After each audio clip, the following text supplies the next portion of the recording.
Só que aí eu também entendo que às vezes, pra gente também entender, né? Igual eu falei, o ciúme tá relacionado à insegurança, essa muitas vezes baixa autoestima, esse medo da perda, o medo de ser humilhado, o medo de ser passado para trás. E também, óbvio, que às vezes uma pessoa ela começa num relacionamento muito assim, de acordo com o que ela viveu lá atrás.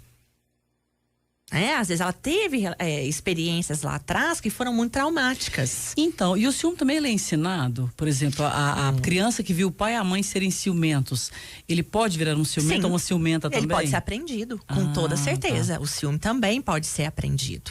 Então, igual aí, como eu já pontuei algumas questões, baixa autoestima, esses medos todos que eu falei, e o aprendizado, às vezes viver num ambiente, igual você disse, esse ambiente mais, vamos assim dizer, mais pesado, rígido, mais pesado, ou de crenças muito arraigadas, né? Que papel de homem é isso, papel de mulher é aquilo. Então, isso também vai contribuindo aí, muitas vezes, para despertar esse ciúme na pessoa. Temos intervalo, Tony? Podemos seguir aqui, então? Pode seguir. Pode. Vanessa, você estava falando dos tipos e as características, né? E agora você já vai conseguir entrar no patológico ou tem algo pra gente abordar? Vou falar primeiro, então, eu falei de um ciúme normal, vamos assim dizer. Sim. Tem um ciúme exagerado, então a pessoa começa a criar situações, muitas vezes que nem existem, então começa também alguns comportamentos aí perseguitórios, vamos assim dizer, né? De vasculhar a rede social, querer saber de relacionamento passado. Contratar detetive. Aí né? já é o patológico, né? Aí o exagerado, muitas vezes a pessoa percebe, não, né, você tá muito exagerado, esse ciúme tá muito, né, ou ele ou ela.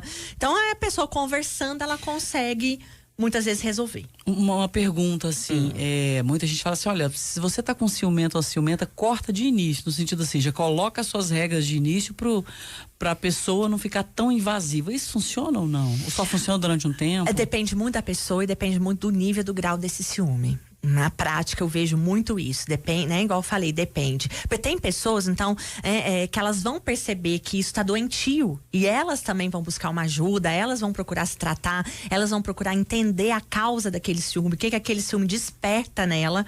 E tem pessoas tem aquelas pessoas ciumentas que nunca vão falar que são ciumentas. Que pra ela aquele comportamento é normal. É daquela forma mesmo. Até entra, linkando com o que você disse, muitas vezes ela viveu a vida toda assim, né? Ela viu a vida toda pessoas ciumentas à volta dela. Então ela acaba acreditando que é a vida daquele jeito mesmo. Que ciúme não é ciúme, é excesso de cuidado, é excesso de carinho e não ciúme. Eu ouço mulheres falarem assim, nossa, fulana é tão boba, deixa o marido dela lá solto no meio das mulheres, não tá nem aí. Me incomoda esse tipo de comentário, porque eu fico pensando, gente, se eu tiver que vigiar marido... gente, Assim, por isso que eu falei, mais uma vez... Se eu tiver que vigiar, então, meu amigo, a vaca já foi pro brejo. E as pessoas têm muito, eu vejo no imaginário popular também, aquela questão, né? Você vai deixar seu marido viajar, né? Você vai deixar sua esposa viajar? Não, vai deixar. Olha, vai deixar, começa por aí, vai deixar.